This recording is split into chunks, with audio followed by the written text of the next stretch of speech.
Welcome back to Final Fantasy. What the fuck is going on? So tell me, Pedro. So Final Fantasy 13 was awful, and this is apparently the rank of WTF. If Fighting Returns is even worse, what the heck kind of rank goes beyond WTF? I still have to think about it too. Suggestions? Transcendence of suckiness. I guess, yeah. It's definitely transcendent. The ending is definitely transcendent. I'll give it that.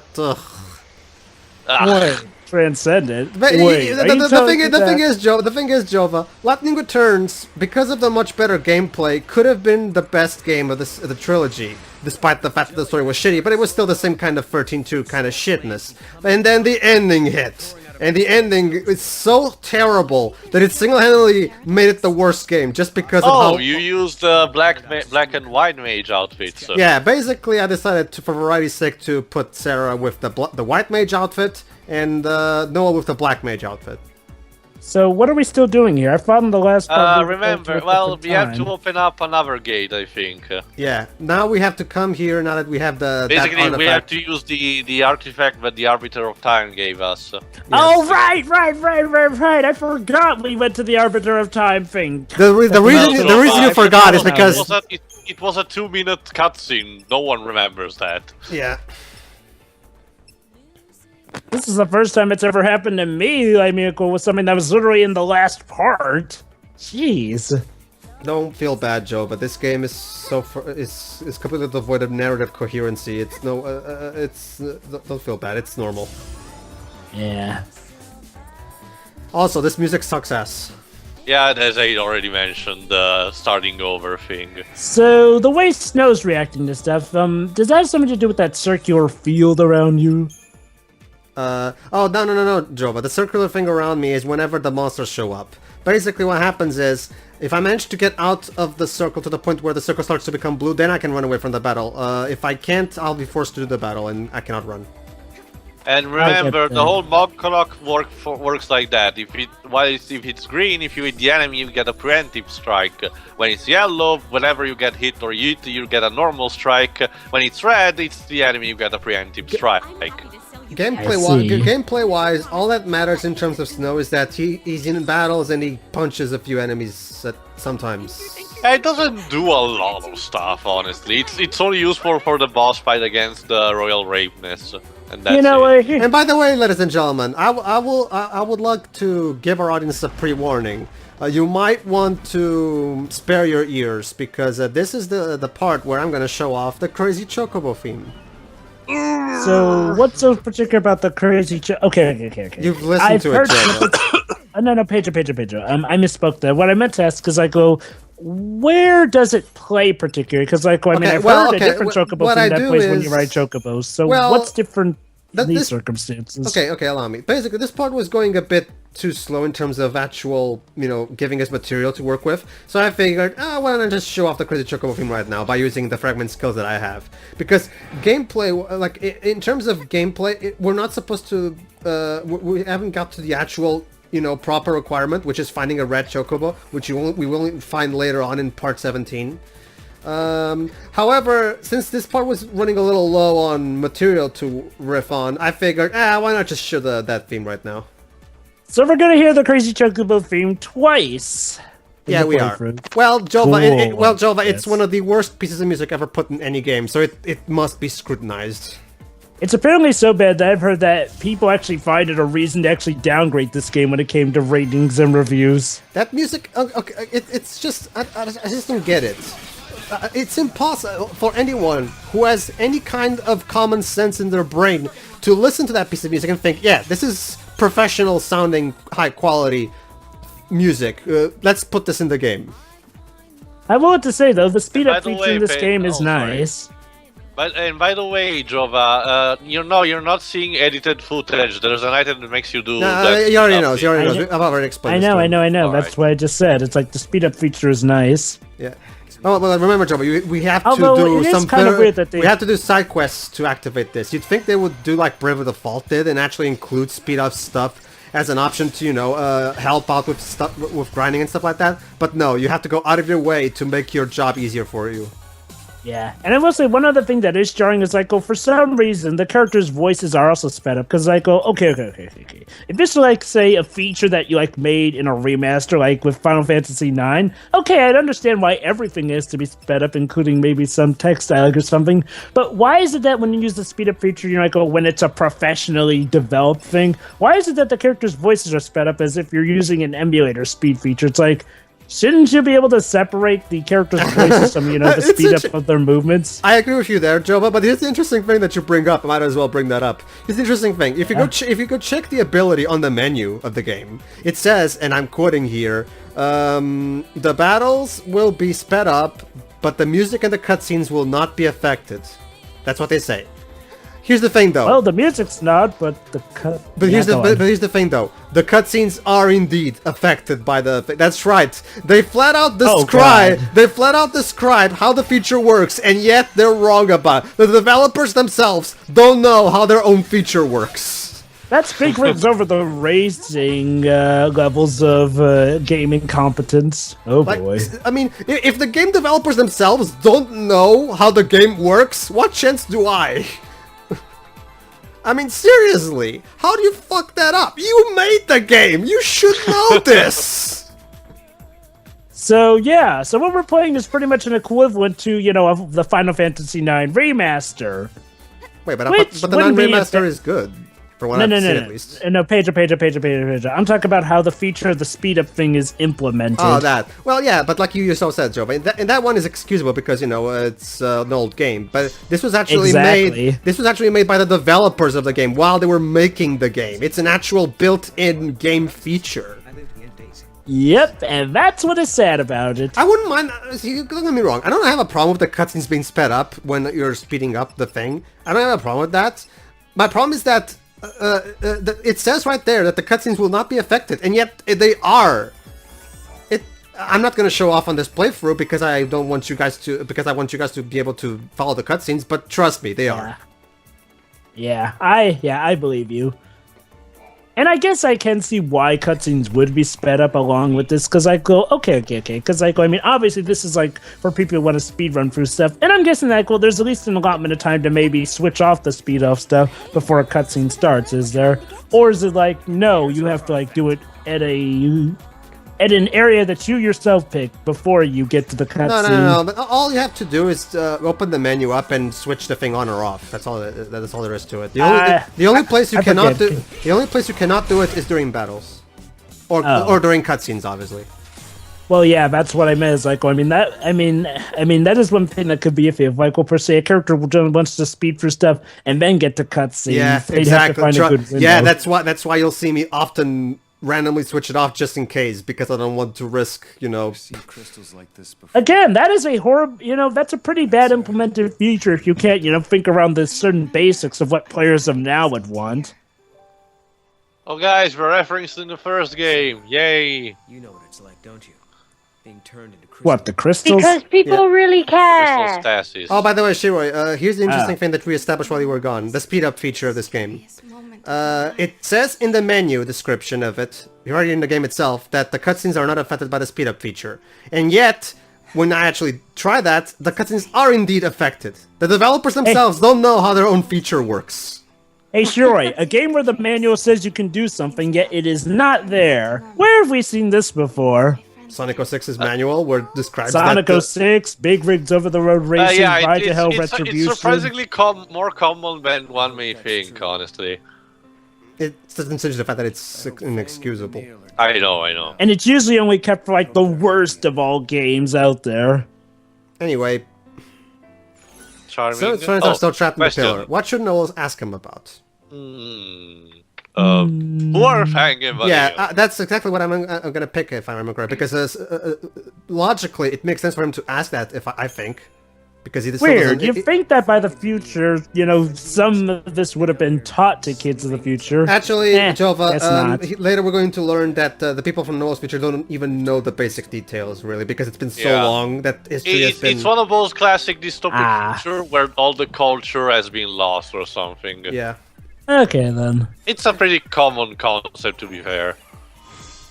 And we found blue flower. It's like one of the accessories you can put on your minions. Oh, cute. That's a slight Final Fantasy 6/9 reference. You see, Shiroi. Don't mind the fact that the monsters in this game are completely unmemorable and have no personality. Oh, but what are you saying, Pedro? You can just put ribbons on them. That works. But Pedro, don't you see? They're all classic Final Fantasy monsters. Therefore, they're automatically memorable. Of course. By the way, you can get a pet behemoth. How does it handle? Handles just fine. It's a good. Commando. I forgot the name overall. Commando. Command. It's a good commando, but later on you can, just like in any Mon kind of game, you can later replace him with good replacements. So far, I haven't switched them because I haven't really felt the need to. Yeah, I know. Oh my god. Oh god, here we go. Ladies and gentlemen, for some reason that I still baffles my mind, they figured, why not make a Chocobo theme that's a really horrible rock song? It sounds like something that, should maybe be in a remix album. No, that's the problem, YouTube. Jova. Remember, this is the Devil May Cry singer. This looks like it belongs in a Devil May Cry game, and yet it's here. It's a fucking Chocobo theme for no reason whatsoever. Okay, for those who don't remember, here's how the Chocobo theme is supposed to sound. The actual medleys. The original theme, composed by Nobuo Uematsu, is one of the most iconic themes that's been used in every. Even 13 got that right. Even 13 had the classic Chocobo theme. And to be fair, this one does too. And to be fair, this one does too. But they figured, why not put this one too, for good measure? Because it's not edgy and cool. And, oh yeah, of course. I mean, that's the problem, Shiroi. The developers thought it was funny to put it. Now let's show. I mean, I guess to be fair, it does have that twang to it. That certain melody. But even still, it's occasional. This time I picked Chocobo's a Pulse, aka the Final Fantasy 13-1 Chocobo theme. Oh, so you can switch it in-game which music you get while riding a Chocobo. Yes, you can. So, let me guess, what changes it with the red Chocobos? Like, it's automatically that heavy metal version? But you can go to the menu and pick that so that it's always the exact same Chocobo theme playing, even in... So you can... so if you manage to go out of your way to unlock this Chocobo music option, you can avoid it. So there's that, I guess. But of course, like I said, you have to go out of your way to complete a side quest for it. Yeah. Whereas you don't have to go out of your way to hear the heavy metal version. Beautiful, right? Final Fantasy 13. The only game where to make the game more pleasing, you have to do work. Yeah, that seems to be the case with all three of the Final Fantasy 13 games. Well, okay. At least the first two, I haven't really gotten into Lightning Returns. Oh, don't worry, Jova. There will be plenty of that in Lightning Returns. Yeah. Well, hey! At least we've got Cloud in that game. Well, we got Lightning cosplaying as Cloud, but I get. But Pedro, like you said, Lightning is female Cloud. Ugh. I hate how she's a riff of Cloud. And by the way, and before you ask, this forest level is incredibly confusing and boring. At least you have a minimap, believe me. I'm recording it these days, Eternal Sunlight, one of the biggest problems in the game is that the dungeons are kind of like this, but you don't have a minimap. Hey Pedro, isn't this the same forest that Saz and Banu went through? Yeah, it's that one. Yeah, remember? Hey, wait a minute. If this is the same forest, shouldn't they be on Pulse, not Cocoon? No, technically they're on Cocoon, because that forest was on Cocoon, Jova, because this takes place 300 years in the future. Well, actually, never mind. Actually, no, this is supposed to not be. Yeah, this is supposed to be down on Pulse because Cocoon is uninhabitable because it's stuck on a giant ice pillar. The problem, Job, is that this game's story mix is so completely incoherent that even I don't know all of it. No, it's still inside Cocoon, just like the Brescia ruins. However, despite it's just uninhabitable Cocoon, yet life can still prosper. That's why the climate has changed this way. The problem now resides with the plant, which altered the ecosystem. It's your classic story about nature being it should not be altered and shit like that. But the ice pillar, wasn't that at the Oh, okay, yeah. No, the ice pillar extends. You're right. You're right. Yeah, actually, yeah. To be fair, the ice pillar didn't actually froze Cocoon. It just kept it in the air. So Cocoon is still technically there to explore, I guess. Yeah. So yeah. But here's why I don't get. Like I mean, the pressure with the one with Atlas, that was inside Cocoon. Yeah. It's this game. You have to study the game to understand it. It's astonishing. Sometimes it is fun to study a game's lore, but not when it's like this. I mean, seriously. And the reason I thought want this... to study the lore.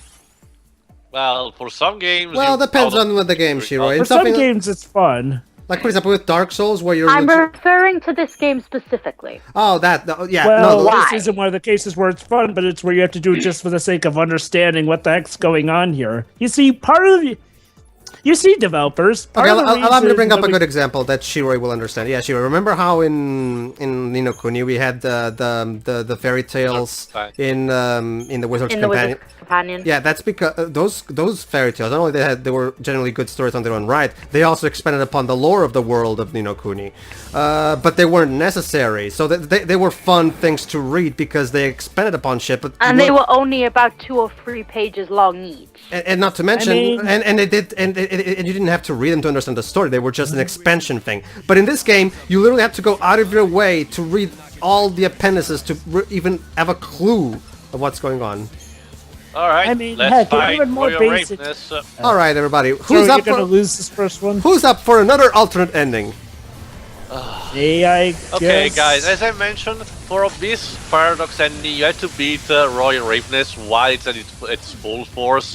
As you can guess, this fight is still kinda hard if you haven't leveled up, but you know, Pedro is grinded and everything. Allow me to. Honestly, yeah. I disagree with you. Even if you haven't leveled up like I still think this battle is pretty easy.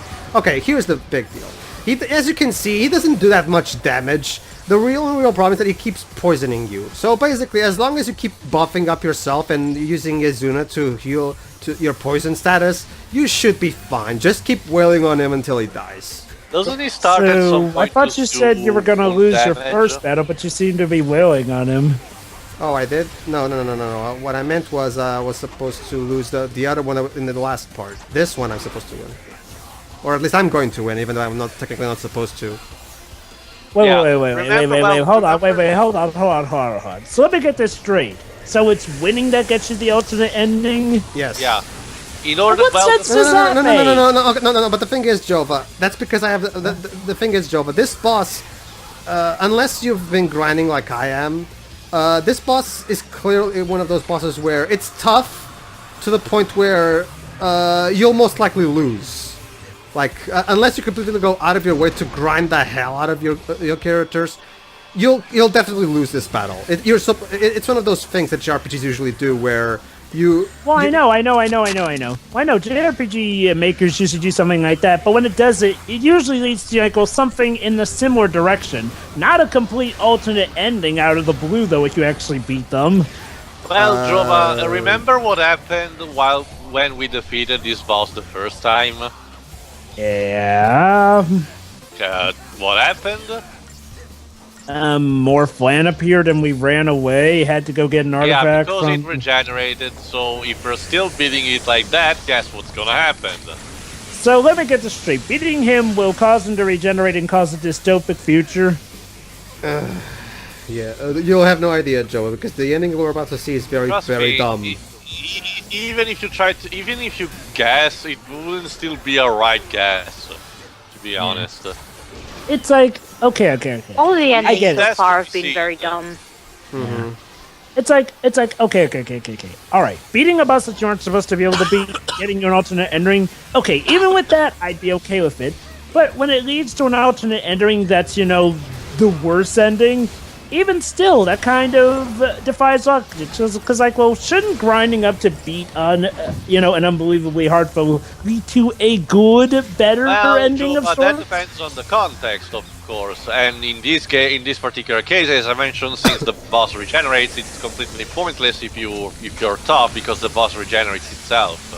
As you can see, basically at this point, I've given up on healing my poison because his damage is so low that I'll just let Kate Sif heal my poison. How long is this boss gonna take? Let me check.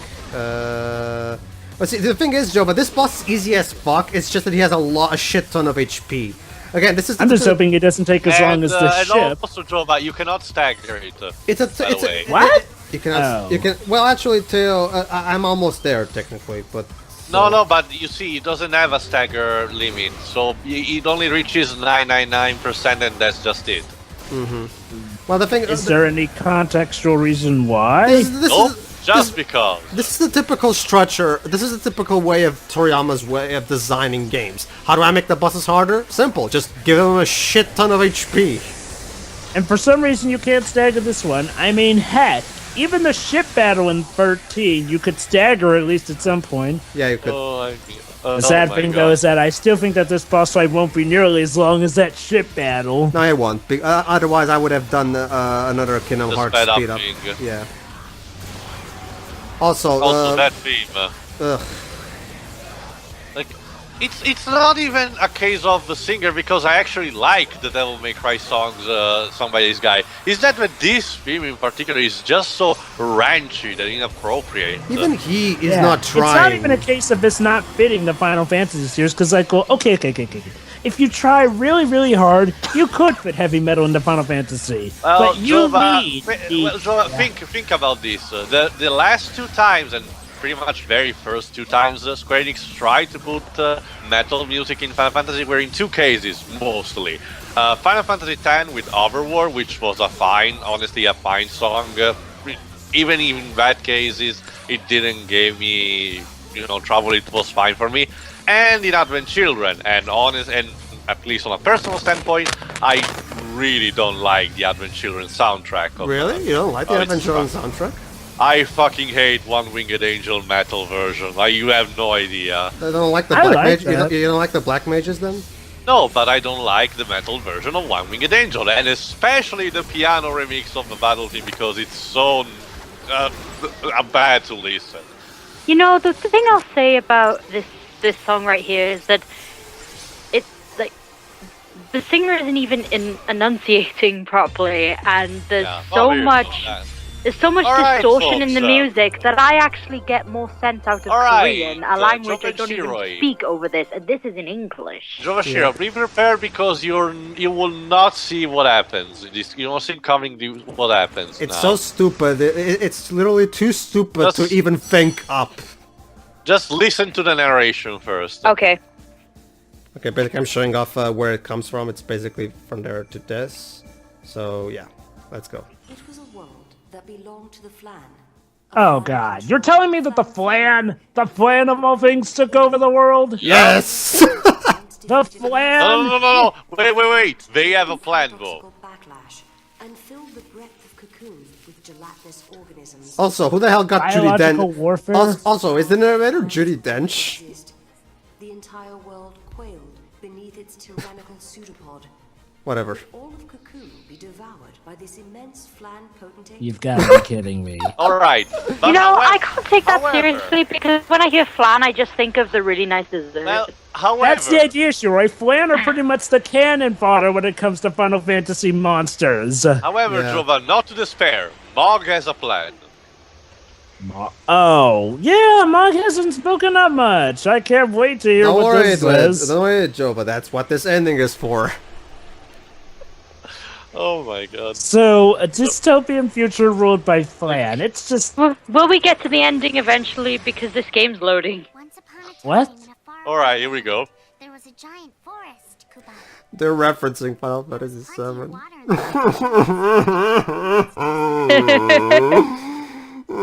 Wait, 7? They're referencing that Moogle storytelling thing from 7, remember? Oh. But even so, they all got along fairly well, Kuba. It's really obvious that an adult is doing this child's voice. Yeah. Michiva's Mog's marvelous plan. Or whatever.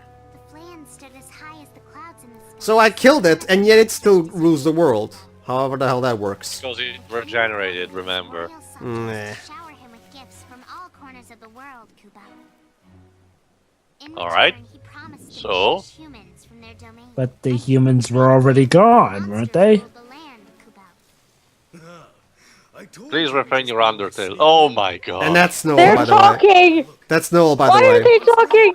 The transformation spell It's- looked like a charm. Sarah and Mog apparently Laura Bailey, what are you doing? Mog turned Sarah and Noel into these things for. Laura, they don't pay you enough for this shit. They don't at all. Not to knock down Mog's plan, but if he could do a transformation spell, why the hell has he not done this with them throughout the entirety of their venture? I can count at least 5 times when that transformation spell would have come in handy. That would mean that, like in Dark Chronicle, we would have an ability to turn into monsters and use that to our advantage, and that might be fun. And don't you see, Jova? That might be fun, Jova. We can't have that. Comedy. So you're supposed to be laughing. So laugh, goddammit. And it was Poison Flam that did it? Oh, come on, Teo. Are you telling me that this is not comedic genius? Yokai Watch has got nothing on this. Also, that personal space, dude. Yeah. Noel doesn't even sound like Noel. Do all the work, Kubo. Noel, you're going to be the first to get a taste of my poison flan, Kubo. Oh my god. They're trying to be funny, but I'm not laughing, I'm just dying inside. What Yeah. the? So let me get this And straight. that's it. So let me get this What? straight. Really? So let me get this That's straight. it. An apocalyptic future, and we end with comedy. Yes. Yeah, and it's not even funny. If the game itself is not invested in its own story, why the hell should I? Game, you're just getting Reminder desperate at that, this that point. people are praising. There are, I can testify. There are people actually praising this game. Okay, allow me to remember everybody. Like- The beginning of our 13 finale, 13-1, where Jova said the story could not possibly get any worse. And that was for the first game. The first game wishes it could be this bad. Seriously. Oh. Wow, Anyway.